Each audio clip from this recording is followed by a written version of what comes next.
I knew I was stepping into a battlefield the moment my helicopter was airlifted. Yes, airlifted out of my backyard by order of the HOA president, Linda, who then mailed me an invoice and a handwritten note that sneered, "Maybe now you'll trim your lawn like a CIVY Liz person."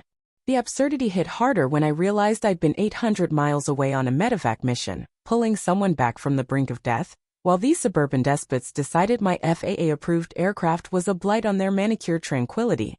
That's when it clicked. This wasn't a misunderstanding, was a personal vendetta, and Linda had just fired the first shot. Let me rewind a little to set the scene. I live in a semi-rural development, sprawling lots, endless skies, and enough elbow room that you'd think neighbors wouldn't care what you did on your own land. I bought my property years ago, drawn by a natural clearing in the back that screamed helipad potential.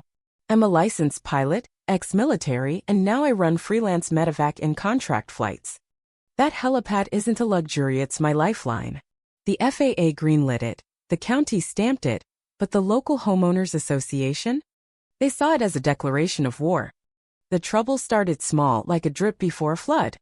First came the passive-aggressive notes. One was taped to my fence, flapping in the breeze, "Aircraft don't belong in residential areas, this isn't a stunt show." Another slipped into my mailbox, and signed but dripping with sanctimony, "The constant wind and noise disrupt nesting birds and our peace." Let's be really, flew maybe twice a week, always during daylight, sticking to every regulation like it was gospel. I even rerouted my approach to spare the local deer herd a scare. But none of that mattered to Linda. Linda's the HOA president you'd expect in a nightmare mid-50s, oversized sunglasses perched on her nose, a clipboard glued to her hand, and a rulebook she wielded like a scepter despite barely grasping its contents. She'd reigned over the HOA for 6 uncontested years, elected because no one else wanted the thankless job. She once fined a neighbor for planting marigolds that were too vibrant for the community palate. To her, my helicopter wasn't a tool or a profession, it was a middle finger to her authority. The tension simmered until it boiled over at a community meeting. Picture it: folding chairs in a stuffy clubhouse, a table of stale cookies, and Linda at the front, clutching her microphone like a gavel. She stood up, voice trembling with rehearsed concern, and declared, "An aircraft invades our skies without HOA approval. We don't know what it's carrying or if it's safe. For all we know, it's filming our children." Gasps rippled through the room. I stood up, keeping my tone even, and said, "Linda, that's my helicopter.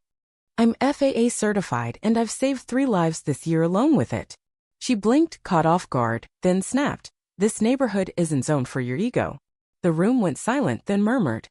I sat down, knowing reason wouldn't sway her. She'd already cast me as the VY lane. I braced for more drama, but I didn't see the ambush coming.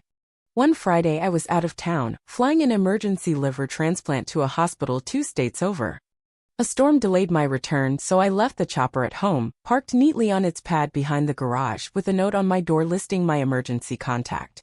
3 days later, I pulled into my driveway to find the helipad empty, scratched concrete, trampled grass, and a crumpled flyer for an HOA spring beautification drive, where my bird should have been. My stomach dropped. Theft? Vandalism? I was halfway to calling the FAA, and the cops when I spotted the invoice tucked under my windshield wiper. It was from a private aviation towing company 2 counties away. Pickup time, aircraft weight, hauling fee, and a note, authorized by HOA President Linda due to code violations. Her signature stared back at me in bold ink. I stood there, invoice in hand, and laughed, a raw, unhinged laugh that echoed off the trees. She'd had my helicopter towed like it was a beat-up sedan blocking her driveway, then charged me for the PRIVY leg. This woman, who couldn't tell a rotor from a radiator, thought my pilot's license was a suggestion. My first call went to the FAA, where the agent choked on his coffee mid-sentence.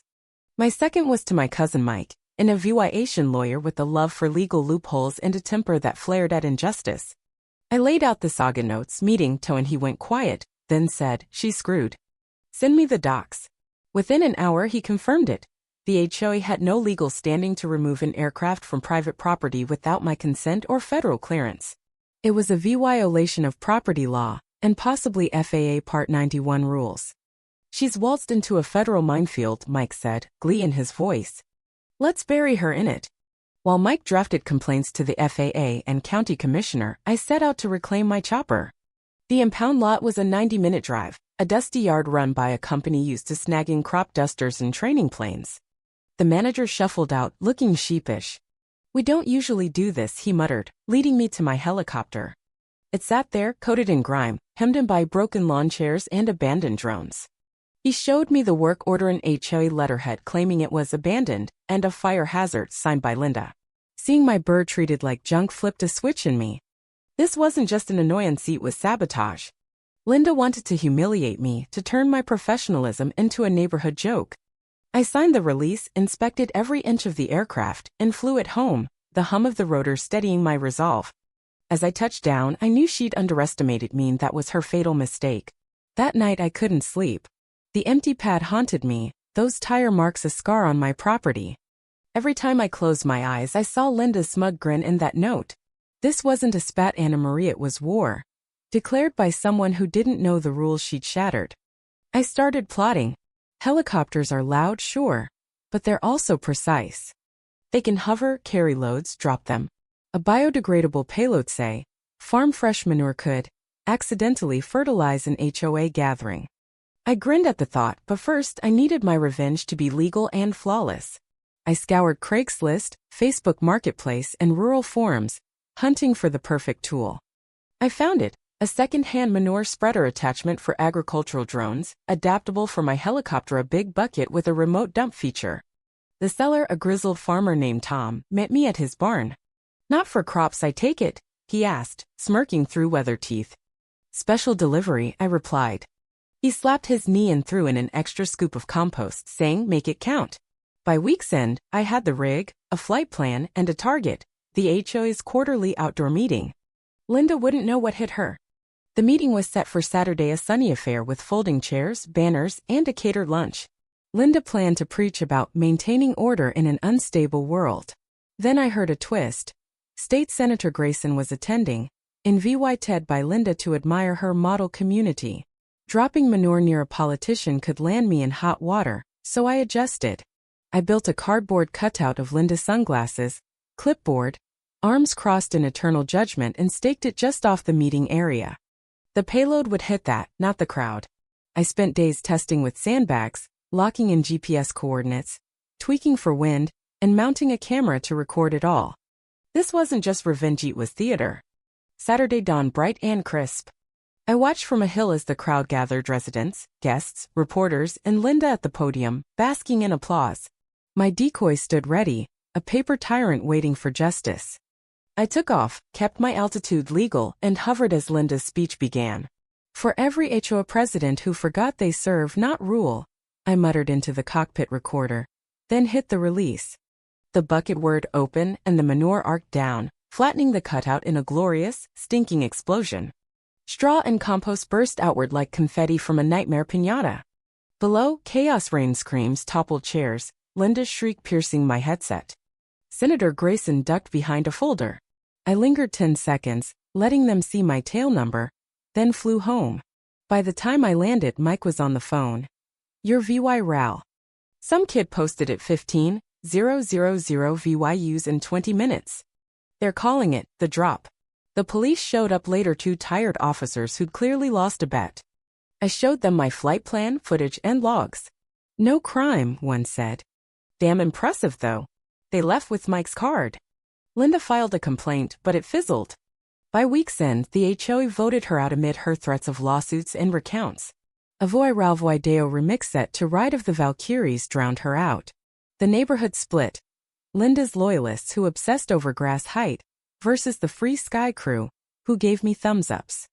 Her lawsuit laming assault with agricultural material made Mike choke with laughter. It collapsed under the weight of my FAA logs and witnesses. The FAA and sheriff cleared me, and Linda soon moved out, Leah VYing a note that she was too good for us. A teen waved her off with a cardboard helicopter and a handful of leaves. Life settled, but the story didn't. I got dragged into an HOA consultant role after neighbors begged me to join the board. Then came an invite to a suburban safety conference, curated by Senator Grayson's office. I spoke about the saga ending with the manure drop slide. The room erupted, gasps, laughs, nods.